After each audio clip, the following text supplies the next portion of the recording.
നമസ്കാരം. ഞാൻ ജിജി മാരിയോ. ഇന്ന് ഞായറാഴ്ചയല്ലേ, ഇച്ചിരി ലീവ് ഉണ്ടായിരുന്നു. അതുകൊണ്ട് ചെറിയൊരു ലൈവിൽ വരാമെന്ന് വിചാരിച്ചത്. കഴിഞ്ഞ 2 ദിവസം മുമ്പ് ഞാൻ ചാലക്കുടിയിലുള്ള ഓഫീസിലിരിക്കുകയായിരുന്നു.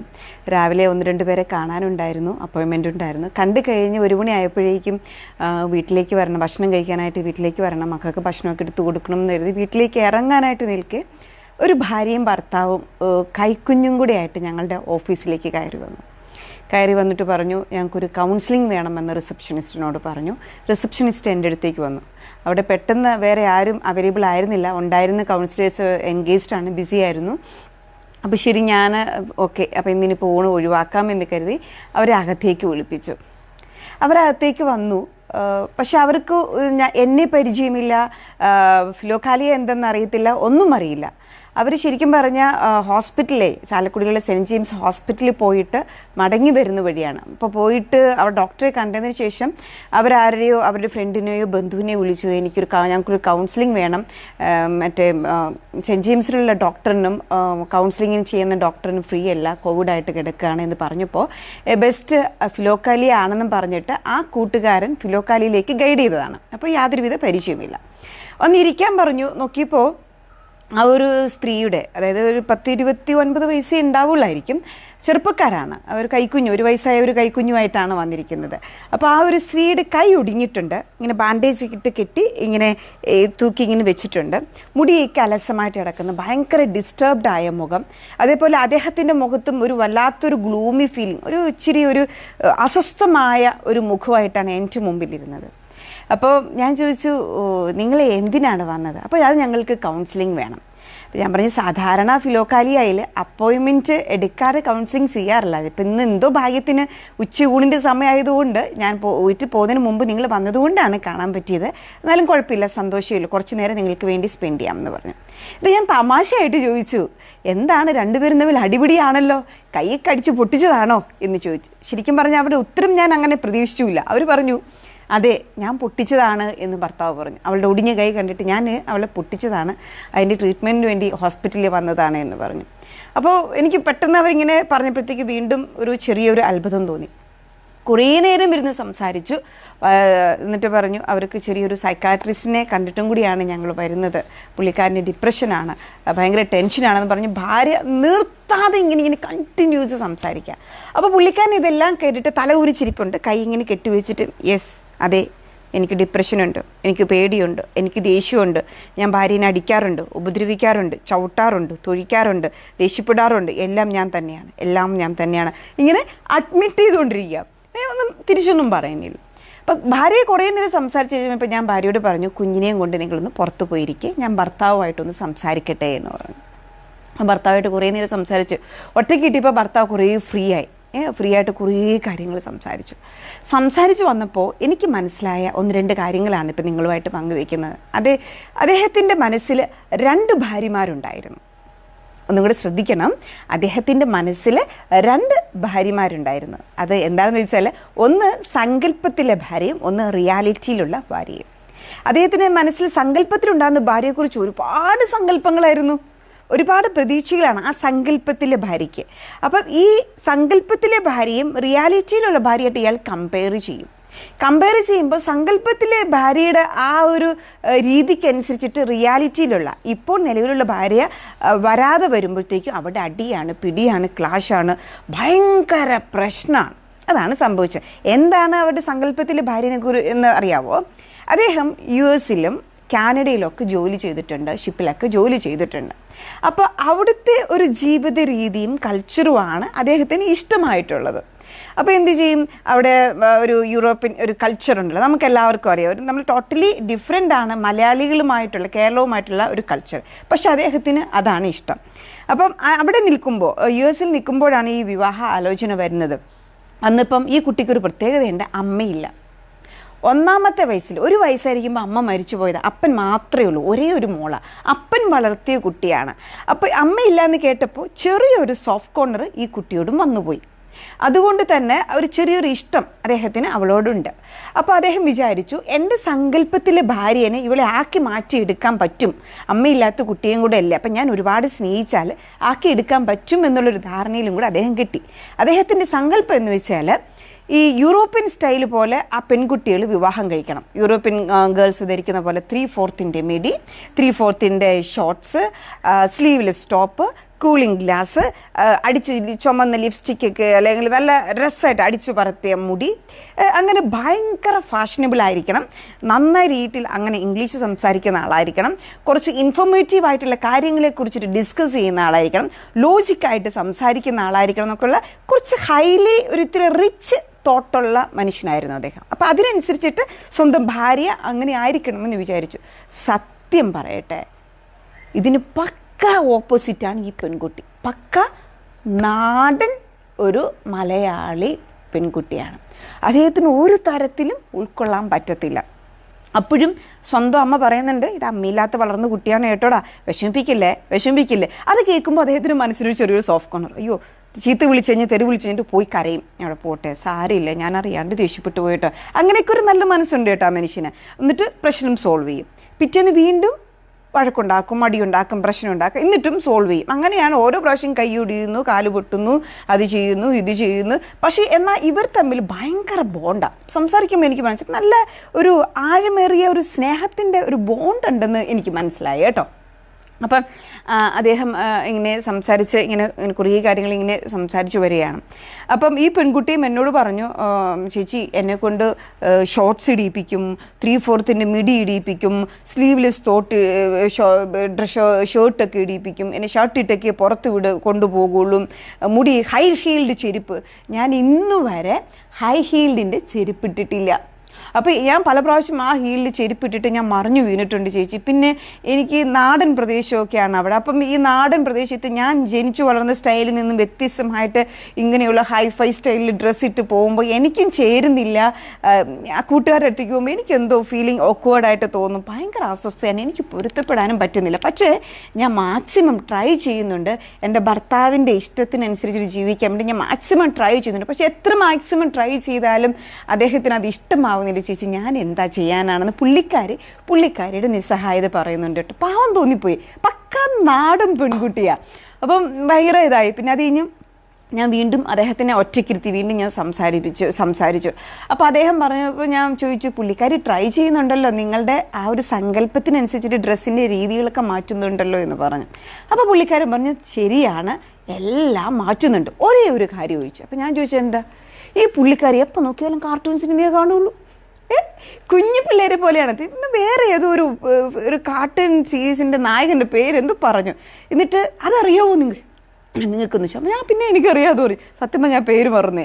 അത് കാണണമെന്ന് പറഞ്ഞിട്ട് ഞാൻ തിയേറ്ററിൽ കൊണ്ട് കാണിച്ചു. പിന്നെ അങ്ങനത്തെ സിനിമകൾ കുഞ്ഞു പിള്ളേരെ പോലെ. ഞാൻ എപ്പോൾ കടയിൽ നിന്ന് വന്നാലും ബിസിനസ്സാണ് അദ്ദേഹത്തിന്. അപ്പം വിദേശത്തെ ജോലി വിട്ടിട്ട് നാട്ടിൽ വന്ന് പിന്നെ തിരിച്ചു പോകാൻ പറ്റില്ല, കോവിഡ് ആയതിന് സ്വന്തമായിട്ടൊരു ചെറിയൊരു ബിസിനസ് തുടങ്ങി. അപ്പോൾ അതും ഇച്ചിരി നഷ്ടത്തിലേക്കേ പോകുന്നത്. അപ്പോൾ അതിൻ്റെ ടെൻഷനൊക്കെ ഉണ്ട്. അപ്പോൾ എപ്പോൾ ഷോപ്പിൽ നിന്ന് വന്നാലും പുള്ളിക്കാരിയാണെങ്കിൽ ഇത് കണ്ടുകൊണ്ടിരിക്കുമ്പോൾ എനിക്ക് ഭയങ്കര ദേഷ്യമാണ്. ഞാൻ അവളോട് പറഞ്ഞൊരു കോഴ്സ് പഠിക്കുക, അല്ലെങ്കിൽ കാനഡയിലേക്ക് നമ്മൾ മൈഗ്രേറ്റ് ചെയ്യുന്നതിനെക്കുറിച്ച് അറിയുക, യൂട്യൂബിൽ സെർച്ച് ചെയ്യുക, വിസയുടെ കാര്യങ്ങളൊക്കെ നോക്കുക, അതൊക്കെ പറഞ്ഞ് പുള്ളിക്കാരി ഒന്നും ചെയ്യുന്നില്ല. ഇൻഫോർമേറ്റീവ് ആയിട്ടുള്ള ഓരോ വീഡിയോസും പുള്ളിക്കാരി കാണുന്നില്ല എന്നുള്ളൊരു കംപ്ലയിൻ്റാണ്. അപ്പോൾ പുള്ളിക്കാരിക്ക് കുഞ്ഞു പിള്ളേരെ പോലെ അത് ഭയങ്കര ചൈൽഡിഷ് ക്യാരക്ടറാണ്. അതേപോലെ പുള്ളിക്കാരിക്ക് ഒരു കുഴപ്പമുണ്ട്, അമ്മയില്ലാതെ വളർന്നതല്ലേ. അപ്പോൾ ചെറിയൊരു അറ്റൻഷൻ സീക്കിംഗ് ഉണ്ട്. അപ്പോൾ എന്തെങ്കിലും ഒരു പീരിയഡ്സിൻ്റെ ചെറിയൊരു വയറുവേദന വന്നാലോ അല്ലെങ്കിൽ വേറെ എന്തെങ്കിലും വേദന വന്നാലോ ഒരു മുള്ളു കൊണ്ടാൽ ഒക്കെ പെട്ടെന്ന് ഭയങ്കര സെൻസിറ്റീവായിട്ട് ഇമോഷണലായിട്ട് കരയുകയും സ്നേഹം കിട്ടാനുള്ള ചെറിയൊരു അറ്റൻഷനും കൂടെ പുള്ളിക്കാരി കാണിക്കുന്നുണ്ട്. അപ്പോൾ ഇതെല്ലാം കൂടെ ആയപ്പം പുള്ളിക്കാരന് ഭയങ്കര പ്രശ്നം. എനിക്ക് പറ്റത്തില്ല, എനിക്ക് ഭാര്യനെ അഡ്ജസ്റ്റ് ചെയ്യാൻ പറ്റത്തില്ല, ഇനി എന്തായാലും തിരുത്താനും പറ്റത്തില്ല, ഉപേക്ഷിക്കാനും പറ്റത്തില്ല, അമ്മയില്ലാത്ത കൊച്ചാണ്. അപ്പം ഇനിയിപ്പോൾ എന്ത് ചെയ്യുമെന്നുള്ള ഒരു ടെൻഷനിൽ പുള്ളിക്കാരൻ തന്നെ എന്താ പറയുക ഉൾവലിയാൻ തുടങ്ങി. പുള്ളിക്കാരിയിൽ നിന്ന് അകലാൻ തുടങ്ങി. അധികം മിണ്ടാതെയായി, സംസാരിക്കാതെയായി, തൊട്ടതിനും പിടിച്ചതിനും ദേഷ്യം, ഭയങ്കര നിരാശയായി. ഇനി എൻ്റെ ജീവിതം ഇങ്ങനെയാണ്, കൊച്ചുണ്ടായിപ്പോയി, ഇനിയിപ്പോൾ ഉപേക്ഷിക്കാൻ പറ്റത്തില്ല, ഇനി എങ്ങനെയെങ്കിലും ഇങ്ങനെ ജീവിച്ച് തീർക്കണം, വേറെ ഭാര്യനെ എന്തായാലും കെട്ടാൻ പോണില്ല. അപ്പം പുള്ളിക്കാരന് ജീവിതത്തെക്കുറിച്ചുള്ള സങ്കല്പത്തിൽ ഒരുപാട് പരാജയം പറ്റി. അപ്പം തന്നെ ഓട്ടോമാറ്റിക്കലി നിരാശയിലോട്ട് പോയി. നിരാശരായിട്ട് പോയി വന്നപ്പോൾ സ്വന്തമായിട്ട് ഇങ്ങനെ ചുമ്മാ ഇരുന്ന് ചിന്തിച്ചു കൂട്ടാൻ തുടങ്ങി, ഒരുപാട് കാര്യങ്ങൾ ചിന്തിച്ചു കൂട്ടും. അപ്പോൾ അദ്ദേഹം പറഞ്ഞിട്ടുണ്ട്, ഞാൻ ചിന്തിച്ച് കൈയെടുത്ത് വരെ ഇങ്ങനെ ആകെയും കാണിച്ച് ചിന്തിക്കാൻ തുടങ്ങി. അത് മനുഷ്യർക്ക് തിരിച്ചറിഞ്ഞ് ഫ്രണ്ട്സ് എന്തുകൊണ്ടാണ് നീ ഇങ്ങനെ കൈയെടുത്ത് സംസാരിക്കുന്നത് ചോദിച്ചു തുടങ്ങുന്ന തരത്തിലേക്ക് വളർന്നു വന്നു എന്നാണ് പറഞ്ഞത്. അത്രയും ചിന്തകളെ കൺട്രോൾ ചെയ്യാൻ പറ്റാത്ത രീതിയിലോട്ട് അദ്ദേഹത്തിൻ്റെ നെഗറ്റീവ് തോട്ട്സ് വളർന്നു തുടങ്ങി. അപ്പോൾ അങ്ങനെ ഒരു ഡിപ്രസീവ് മൈൻഡിലേക്ക് പോകുന്നു എന്നറിഞ്ഞിട്ടാണ് അവർ സൈക്കാട്രിസ്റ്റിനെ കാണാനും പിന്നെ ഭാര്യനെ കൊണ്ട് കൈയൊടിഞ്ഞ് ഡോക്ടറെ കാണാനും പോയി. കണ്ടിട്ട് തിരികെ വരുന്ന വഴി ഫിലോക്കാലിയയിലേക്ക് ഓഫീസിലേക്ക് വന്നത്. അപ്പം അങ്ങനെ ഒരു ഭയങ്കര ഒരു പ്രതിസന്ധി ഘട്ടത്തിൽ. അപ്പോൾ ഞാൻ അദ്ദേഹത്തോട് കുറേ നേരം അദ്ദേഹം ഇങ്ങനെ സംസാരിച്ചിരുന്നപ്പോൾ ഞാൻ അദ്ദേഹത്തോട് ചോദിച്ചേ, അതെ നിങ്ങൾ മാസ്റ്റർബേറ്റ് ചെയ്യാറുണ്ടോ എന്ന് ചോദിച്ചു. അദ്ദേഹം പെട്ടെന്ന് സ്റ്റക്കായി. എന്നിട്ട് അദ്ദേഹം പറഞ്ഞു, വളരെ കൂളായിട്ട് പറഞ്ഞു യെസ്. എന്നിട്ട് അദ്ദേഹം പറഞ്ഞു, തുറന്നു പറഞ്ഞത് ഇങ്ങനെയാണ്, ഞാൻ പോൺ മൂവീസ് കാണാറുണ്ട്, പോൺ മൂവീസ് കണ്ടിട്ട് ഞാൻ സെൽഫ് സാറ്റിസ്ഫൈ ചെയ്യാറുണ്ട്, അതായത് ഞാൻ മാസ്റ്റർബേറ്റ് സ്വയംഭോഗം ചെയ്യാറുണ്ട് എന്ന് പറഞ്ഞു. അപ്പോൾ ഞാൻ ചോദിച്ചു അതെങ്ങനെ, അത് എത്ര നാളായി? അത് കുറച്ച് ലാസ്റ്റ് ഒരു 4-5 മാസമായി. അപ്പോൾ ഞാൻ പറഞ്ഞു, ഇത് തന്നെയാണ് നിങ്ങളുടെ ഒരു ഡിപ്രഷൻ വരാനുള്ള ഒരു കുറേ കാരണങ്ങൾ, ഒരു കാരണവും കൂടെ. അതുപോലെ തന്നെ ഭാര്യയിൽ നിന്നുള്ള അറ്റാച്ച്മെൻറ്റ് കുറഞ്ഞ് ഡിറ്റാച്ച്ഡ് ആകാനുള്ള ഏറ്റവും പ്രധാനപ്പെട്ട മറ്റൊരു കാര്യമാണ് നിങ്ങൾ മാസ്റ്റർബേറ്റ് ചെയ്യുന്നത് എന്ന് പറഞ്ഞു.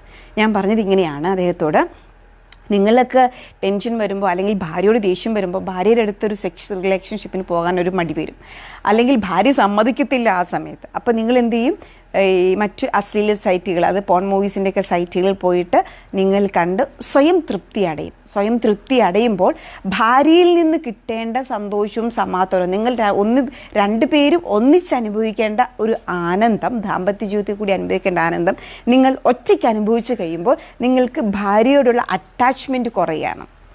ശരിക്കും പറഞ്ഞ് ഭാര്യയായിട്ടുള്ള ബോണ്ടുകളെ ക്രിയേറ്റ് ചെയ്ത് ആ സ്നേഹത്തിൻ്റെ എന്താ പറയുക ആഴം സൃഷ്ടിക്കുന്നത് ഈ ഒരു സെക്ഷുവൽ റിലേഷൻഷിപ്പും കൂടെ ഒരു വലിയ ഒരു കാരണമായിട്ട് മാറാറുണ്ട്. പക്ഷേ അതിനെ നിങ്ങൾ സ്വന്തമാക്കിക്കൊണ്ട് സ്വന്തം വഴിയിലൂടെ സാറ്റിസ്ഫൈ ചെയ്യുമ്പോൾ നിങ്ങൾ ഒത്തിരി ഡിറ്റാച്ച്ഡ് ആവുന്നു, അറ്റാച്ച്മെൻറ്റ് കുറയുന്നു, തൊട്ടതിനും പിടിച്ചതിനൊക്കെ ഭാര്യയോട് ദേഷ്യം വരുന്നു. കാരണം നിങ്ങൾക്ക് പിന്നെ ഭാര്യനെ ഡിപ്പെൻഡ് ചെയ്യേണ്ട ആവശ്യം വരുന്നില്ലല്ലോ. ഭാര്യ പിന്നെ നിങ്ങൾക്ക് ചോറെടുത്ത് തരുന്നവളാവുന്നു, നിങ്ങളുടെ തുണി അലക്കി തേച്ച് വയ്ക്കുന്നവളാണ്, വീട് വൃത്തിയാക്കി തരുന്നവളാണ്, നിങ്ങളുടെ കൊച്ചിനെ നോക്കുന്നവളാണ്, കൊച്ചിന് പാല് കൊടുക്കുന്ന ഒരു ഉപകരണം. അങ്ങനെയൊക്കെ ആയി അവരങ്ങ് മാറുകയാണ്. അപ്പോൾ അതിൻ്റേതായ ഒരു വിഷമം ആ സ്ത്രീയുടെ മുഖത്തും ഉണ്ടായിരുന്നു. അപ്പോൾ അതിനനുസരിച്ച് നിങ്ങൾ ഒത്തിരി ഡിറ്റാച്ച്ഡ് ആവുകയും ചെയ്യുന്നു. അപ്പോൾ അതൊരിക്കലും നിങ്ങൾ ആവർത്തിക്കാതിരിക്കാൻ പ്രത്യേകം ശ്രദ്ധിക്കണം. ഈ സെക്സ് എന്ന് പറയുന്നത് ഭാര്യയ്ക്കും ഭർത്താവിനും ചേർന്ന് നിന്ന് വിവാഹം കഴിഞ്ഞ് ചേർന്ന് നിന്ന് ആസ്വദിക്കാൻ തരുന്നതാണ് ദൈവം. അപ്പോൾ അത് ഒറ്റയ്ക്ക് ചെയ്യുമ്പോൾ അവിടെ സ്നേഹം കുറയുന്നു, അറ്റാച്ച്മെൻറ്റ് കുറയുന്നു, ഡിറ്റാച്ച്ഡ് ആവുന്നു. അപ്പോൾ ഇതിന് ഈ ഒരു കാരണമായിട്ട് കാണണം. ഇത് വലിയൊരു കാരണം തന്നെയാണ് നിങ്ങളുടെ ജീവിതത്തിൽ, അല്ലെങ്കിൽ ഇപ്പോൾ ഒരു സന്തോഷം കുറയ്ക്കുന്നതിൻ്റെ അല്ലെങ്കിൽ ദേഷ്യം കൂട്ടുന്നതിൻ്റെയും ഭാര്യയോടൊരു വൈരാഗ്യം വരുന്നതിൻ്റെ കാരണമാണ് എന്ന് പറഞ്ഞപ്പോൾ അദ്ദേഹം പറഞ്ഞു, ശരിയാണ്, കറക്റ്റാണ്, ഞാൻ ഭാര്യയുടെ കൂടെ കിടക്കുന്ന കുറവാണ്. ഞാൻ ചിലപ്പോൾ വേറൊരു മുറിയിൽ കഥ അടച്ചിരുന്ന് പോൺ മൂവി കണ്ട് ഞാനിത് ചെയ്യുകയാണ് ചെയ്യുന്നത്. അപ്പോൾ ഭാര്യ വന്ന് എത്ര പ്രാവശ്യം കുട്ടിയെ പോലും ഞാൻ മുറി തുറക്കാറില്ല, അതൊരു പ്രശ്നമായിട്ട് മാറാറുണ്ട്. അപ്പോൾ എനിക്ക് പിന്നെ അവളോട് അത് കഴിഞ്ഞാൽ പിന്നെ അവളോട് സംസാരിക്കാൻ തോന്നിയില്ല, ഞാൻ എൻ്റെ ജോലി സ്ഥലത്തേക്ക് പോകും, എനിക്ക് തോന്നുമ്പോൾ എനിക്ക് തോന്നുന്ന പോലെ ചെയ്യും, അങ്ങനെയാണ് വരുന്നത് എന്ന് പറഞ്ഞു. അതേപോലെ ഭാര്യയും പറഞ്ഞു, ചേച്ചി ഞങ്ങൾ തമ്മിൽ ശാരീരിക ബന്ധത്തിൽ ഏർപ്പെട്ടിട്ട് 4-5 മാസമായി, ഒരു ബന്ധവും ഇല്ല എന്നിങ്ങനെ പറഞ്ഞു. ഇപ്പോൾ എനിക്കും അതിനോട് വെറുപ്പായി. ഞാൻ 2 പ്രാവശ്യം ചെന്നപ്പോൾ ആളെന്നെ തള്ളി മാറ്റി, അപ്പോൾ പിന്നെ എനിക്കും അതിനോട് വെറുപ്പായി എന്ന് പുള്ളിക്കാരിയും പറയണം. അപ്പോൾ ഇങ്ങനെയൊക്കെ വരുമ്പോഴത്തേക്ക് ഇങ്ങനെയുള്ള ലാസ്റ്റ് സ്റ്റേജ് ഇവരുടെ ദേഷ്യവും വെറുപ്പും വരെയൊക്കെ കൂടി പോകുമ്പോഴേക്ക് എന്താ സംഭവിക്കുന്നത് അറിയാവോ, രണ്ടുപേരും തമ്മിൽ വളരെയധികം അകന്നു കഴിഞ്ഞാൽ പിന്നെ കൂട്ടിയോജിപ്പിക്കാൻ ഭയങ്കര പാടാണ്. അപ്പോൾ ഇത് കണ്ടുകൊണ്ടിരിക്കുന്ന കൂട്ടുകാരോട് പറയാണ്, നമ്മളുടെ ദേഷ്യവും സങ്കടം വെറുപ്പ് പൊരുത്തക്കേടുകൾ കുറവുകളൊക്കെ ഉണ്ടാവും, അഡ്ജസ്റ്റ് ചെയ്ത് മാക്സിമം പൊരുത്തക്കേടുകൾ കൂട്ടി യോജിപ്പിച്ച് കൊണ്ടുപോകാൻ പറ്റണം. അത് കൂടുതൽ അകറ്റിക്കൊണ്ടു പോകാതിരിക്കാൻ പ്രത്യേകം ശ്രദ്ധിക്കണം. ഭാര്യമാർ ചെയ്യുന്ന ഒരു പ്രത്യേകത എന്താണെന്ന് വെച്ചാൽ ഭർത്താക്കന്മാരോട് പിണങ്ങി മുറി അടച്ചിട്ടിരുന്ന് തന്നെ കിടക്കാൻ നോക്കും, അല്ലെങ്കിൽ പിണങ്ങി വീട്ടിൽ പോകും, അല്ലെങ്കിൽ വീട്ടിൽ പണിയെടുക്കാൻ നോക്കും. അങ്ങനെ ഉത്തരവാദിത്തരഹിതമായിട്ട് പെരുമാറുമ്പോൾ ആണുങ്ങൾ വഴിതെറ്റുന്ന ഇപ്പോഴത്തെ കാലഘട്ടത്തിൽ വഴിതെറ്റുന്ന ഒരു സാഹചര്യം ഏതാണെന്ന് വെച്ചാൽ ഒരു പ്രധാനപ്പെട്ട വഴി ഇതാണ്, പോൺ മൂവീസ് കാണുക, മാസ്റ്റർബേറ്റ് ചെയ്യുക. സ്വന്തമായിട്ട് അവർ അതിൽ ആനന്ദം കണ്ടെത്തും. അപ്പം ആ പെണ്ണ് പോയാലും കുഴപ്പമില്ല എന്ന തരത്തിലേക്ക് ചില ഭാര്യമാർ ഭർത്താക്കന്മാരെ കൊണ്ടെത്തിക്കാറുണ്ട്. അത് വലിയ ഒരു അപകടമാണ്. അവരങ്ങനെ ചെയ്യുന്നതിൻ്റെക്കാൾ അപകടം എന്താണെന്ന് വെച്ചാൽ ഭാര്യയായിട്ടുള്ള അറ്റാച്ച്മെൻറ്റ് വളരെയധികം കുറയും, കമ്മിറ്റ്മെൻറ്റ് കുറയും അവിടെ. അവൾക്ക് എന്ത് പറ്റിയില്ല, അയാൾക്ക് ഒരു കെയർ ഉണ്ടാവില്ല. അവളെ പറ്റി അവൾ പോയി അവളുടെ കാര്യം നോക്കുമെന്നുള്ള ഒരു നിസ്സാര മട്ടായിട്ട് അവളെയും മക്കളെയും കുടുംബത്തിൻ്റെ കാര്യങ്ങളേക്കാണ് ഉത്തരവാദിത്തം കുറയും. അവരുടേതായിട്ടൊരു സെൽഫിഷ് ഒരു മോട്ടീവായിട്ട് അവരുടെ ജീവിതം സെൽഫിഷായിട്ട് മാറും. സ്വന്തം കാര്യങ്ങളിൽ തൃപ്തി നേടാൻ നോക്കും. മറ്റുള്ളവരുടെ കാര്യത്തിലായിട്ട് ഒരു സഹിഷ്ണുതയുണ്ടാവില്ല. അതൊക്കെ ഇങ്ങനെ മാസ്റ്റർബേറ്റ് ചെയ്യുന്നതിൻ്റെ സൈഡ് എഫക്റ്റായിട്ട് വരുന്നതാണ്. നിങ്ങളെ തന്നെ ഒന്ന് അനലൈസ് ചെയ്ത് നോക്കിക്കോളൂ കേട്ടോ. ഭാര്യ ഉണ്ടായിരിക്കെ മാസ്റ്റർബേറ്റ് ചെയ്യുന്നവരുടെ കാര്യമാണ് ഞാൻ എസ്പെഷ്യലി ഇവിടെ ഞാൻ പറയുന്നത് കേട്ടോ. പിന്നെ അപ്പം ഞാൻ അവരുമായിട്ടൊക്കെ സംസാരിച്ച് വന്നിട്ട് കുറേ കാര്യങ്ങളൊക്കെ പറഞ്ഞപ്പോൾ എനിക്ക് മനസ്സിലായി. അപ്പം ഞാൻ അവരോട് പറഞ്ഞു, രണ്ടുപേർക്കും കുറേയധികം ബോധ്യപ്പെട്ടു. ഞാൻ പറഞ്ഞു, നിങ്ങളുടെ അറ്റാച്ച്മെൻറ്റ് കൂടാനായിട്ട് നിങ്ങളുടെ സങ്കല്പത്തിലുള്ള ഭാര്യയെ ഞങ്ങൾ കൊന്നുകളഞ്ഞായിരുന്നു. നിങ്ങൾക്കൊരു അമേരിക്കക്കാരിനെ കെട്ടണം, 3/4 ഷോർട്ട്സ് ഇടിയിപ്പിക്കണം, മിടി ഇടിയിപ്പിക്കണം, സ്ത്രീയിലെ സ്റ്റോപ്പൊക്കെ ഇടിയിപ്പിക്കണം, അതിനെ അങ്ങ് കൊന്നുകളെ. ഇപ്പോൾ റിയാലിറ്റിയിലുള്ള ഭാര്യ ഇങ്ങനെയാണ് ആയിപ്പോയി. അവർ മാക്സിമം ആ പെൺകുട്ടി ട്രൈ ചെയ്യുന്നുമുണ്ട്. അപ്പം അതിനെ ഒന്ന് അക്സെപ്റ്റ് ചെയ്യാൻ നോക്കാമെന്നും പറഞ്ഞ് നല്ലൊരു ഉപദേശം അവർക്ക് കൊടുത്തു. എന്നിട്ട് പെൺകുട്ടീനെ ഞാൻ ഒറ്റയ്ക്ക് വിളിച്ചിട്ട് പറഞ്ഞു, അദ്ദേഹത്തിന് വളരെയധികം വലിയ സങ്കല്പമാണ് നിങ്ങളെക്കുറിച്ചുള്ളത്. നിങ്ങൾ ഹൈലി ഇൻ്റലക്ച്വൽ ആയിരിക്കണം, ലോജിക്കായിട്ട് സംസാരിക്കണം, എന്താ പറയുക, ഇൻഫോർമേറ്റീവായിട്ടുള്ള കാര്യങ്ങൾ യൂട്യൂബിൽ സെർച്ച് ചെയ്യണം, വായിക്കണം, പഠിക്കണം. അപ്പോൾ അങ്ങനെയൊക്കെ ഉള്ള കാര്യങ്ങളാണ് നോക്കിയത്.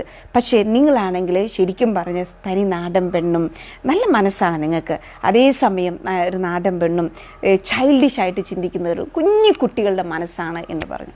അപ്പോൾ ആ പെൺകുട്ടി പറഞ്ഞു, ശരിയാണ് മാഡം, എൻ്റെ മനസ്സൊരു കുഞ്ഞു പിള്ളേരെ പോലെ ചെറുതായിട്ടാലും ഞാൻ നിസ്സാരത്തിൽ ടെൻഷനാവും, കൊച്ചു പിള്ളേരുടെ ക്യാരക്ടറാണ്, ഞാൻ ട്രൈ ചെയ്യുന്നുണ്ടെന്ന് പറഞ്ഞു. അപ്പം ഞാൻ പറഞ്ഞു, ഏത് ഭർത്താവും ആഗ്രഹിക്കുന്നത് ഭാര്യയുടെ സപ്പോർട്ടാണ്. അത് നിങ്ങളുടെ ഭാഗത്ത് നിന്ന് ഇത്തിരി കുറവുണ്ട്. പക്ഷേ നിങ്ങൾക്കതില്ലാത്തത് കൊണ്ടാണ്. നിങ്ങളെ ഞാൻ കുറ്റപ്പെടുത്തുന്നില്ല, നിങ്ങളുടെ നേച്ചർ അതാണ്. ഒരു ചൈൽഡിഷ് ക്യാരക്ടർ, അറ്റൻഷൻ സീക്കിങ്, അമ്മയില്ലാത്തതുകൊണ്ട് അപ്പം വളർത്തിൻ്റെ ചെറിയൊരു കൊഞ്ചൽ, പിന്നെ സ്നേഹിക്കാൻ അറിയാവുന്ന നല്ലൊരു മനസ്സുണ്ട്. അതിൻ്റെ ആ ഒരു പ്ലസ് പോയിന്റിലാണ് അദ്ദേഹം വീണ്ടും ഇപ്പോൾ നിങ്ങൾ അറ്റാച്ച് ചെയ്ത് വെച്ചിരിക്കുന്നത്. അപ്പോൾ അദ്ദേഹം എന്തായാലും നിങ്ങൾ ഉപേക്ഷിക്കാനൊന്നും പോണില്ല, നിങ്ങൾ സ്നേഹിക്കും. പക്ഷേ കുറച്ചും കൂടെ ഒരുപടിയായിട്ട് നിങ്ങൾ ഈ കാർട്ടൂണൊക്കെ അങ്ങ് വിട്ടിട്ട്, ഈ സീരിയലൊക്കെ അങ്ങ് വിട്ടിട്ട് കുറച്ചും കൂടി ഇൻഫോർമേറ്റീവ് ആയിട്ടുള്ള കാര്യങ്ങളൊന്നും കാണാൻ ശ്രമിക്കുക. ഭർത്താവ് വരുമ്പോൾ തീർച്ചയായിട്ടും ഫോണിൽ അത് കാണാനായിട്ട് പ്രത്യേകം ശ്രദ്ധിക്കുക. ഭർത്താവ് ഇല്ലാത്ത സമയത്ത് ഒരു 10 മിനിറ്റ് കണ്ടാലും കുഴപ്പമില്ല. പക്ഷേ ഭർത്താവിൻ്റെ മുമ്പിൽ ആ തരത്തിൽ ചിന്തിക്കുന്ന രീതിയിലാകാം, ആ തരത്തിൽ ചിന്തിക്കുന്ന കാര്യങ്ങൾ ഡിസ്കസ് ചെയ്യുക. യൂറോപ്പിൽ പോയാലായിട്ട് അല്ലെങ്കിൽ കാനഡ, US പോകുമ്പോഴേക്കും നമ്മൾ എങ്ങനെയായിരിക്കണം, എങ്ങനെയുള്ളതായിരിക്കണം, നമ്മൾ ഏതൊക്കെ തരത്തിൽ വിസ പ്രോസസ്സ് ചെയ്യുക, അവിടെ എന്തൊക്കെ കോഴ്സ് ചെയ്യാം എന്നുള്ള തരത്തിൽ ഭർത്താവിന് കൂടുതൽ ബൂസ്റ്റപ്പ് ചെയ്യുന്ന, ഭർത്താവിൻ്റെ ഫ്യൂച്ചർ അതാണല്ലോ, വിദേശത്ത് പോയി സെറ്റിലാവുക, അവിടുത്തെ ഒരു ലൈഫ് സ്റ്റൈൽ അഡോപ്റ്റ് ചെയ്യുക എന്നുള്ളതാണല്ലോ. അപ്പോൾ ആ ഒരു രീതിക്കനുസരിച്ച് നിങ്ങളുടെ ഫുൾ എനർജി, തോട്ട്സ് ഒക്കെ മാക്സിമം ആ തരത്തിലാക്കിയെടുത്ത് മാറ്റിയെടുക്കാൻ ശ്രമിച്ചാൽ ഭർത്താവിൻ്റെ ഇപ്പോഴത്തെ അവസ്ഥയിൽ നിന്ന് നിങ്ങൾക്ക് ഭർത്താവിനെ മാറ്റിക്കൊണ്ടുവരാൻ പറ്റും. ആ ഒരു ഡിപ്രഷനിൽ നിന്ന് മാറ്റിക്കൊണ്ടുവരാൻ പറ്റും, ആ ഒരു ദേഷ്യത്തിൽ നിന്ന് മാറ്റിക്കൊണ്ടുവരാൻ പറ്റും. അത് നിങ്ങൾക്കേ പറ്റുകയുള്ളൂ. ഞങ്ങളെപ്പോലുള്ള കൗൺസിലേഴ്സിനും പറ്റുകയില്ല, സൈക്കാട്രിക് മെഡിസിനും പറ്റുകയില്ല. ഇപ്പം നിങ്ങളിപ്പോൾ സൈക്കാട്രിക് മെഡിസിൻ മേടിച്ച് കഴിച്ചാൽ അതിൻ്റെതായ സൈഡ് എഫക്റ്റ് ഉണ്ട്. അദ്ദേഹം ഒന്നും ചെയ്യാതെ ഇങ്ങനെ ഇരിക്കും, കൂടുതൽ കഴിക്കും തോറും അദ്ദേഹത്തിൻ്റെ ബുദ്ധി മരവിച്ചോ, അപ്പോൾ കുറേ സൈഡ് എഫക്ട്സ് ഒക്കെ ഉണ്ടാവാം. അപ്പോൾ അതുകൊണ്ട് മാക്സിമം നിങ്ങൾക്ക് പറ്റും, നിങ്ങൾ അതിനനുസരിച്ച് നിങ്ങളെ ഒന്ന് വളർത്തിയെടുക്കുക, ഒന്ന് അപ്ഡേറ്റ് ചെയ്യുക. നിങ്ങളുടെ തലച്ചോറിനെ, നിങ്ങളുടെ സ്വഭാവത്തെ, വാക്കുകളെ, സംസ്കാരത്തെ ഒന്ന് അപ്ഡേറ്റ് ചെയ്യാമെന്നും പറഞ്ഞിട്ട് രണ്ടുപേരെയും ആശ്വസിപ്പിച്ചാണ് വിട്ടിരിക്കുന്നത്. ഇനി വേറൊരു ദിവസം കൂടെ വരാൻ പറഞ്ഞ് വിട്ടിട്ടുണ്ട്.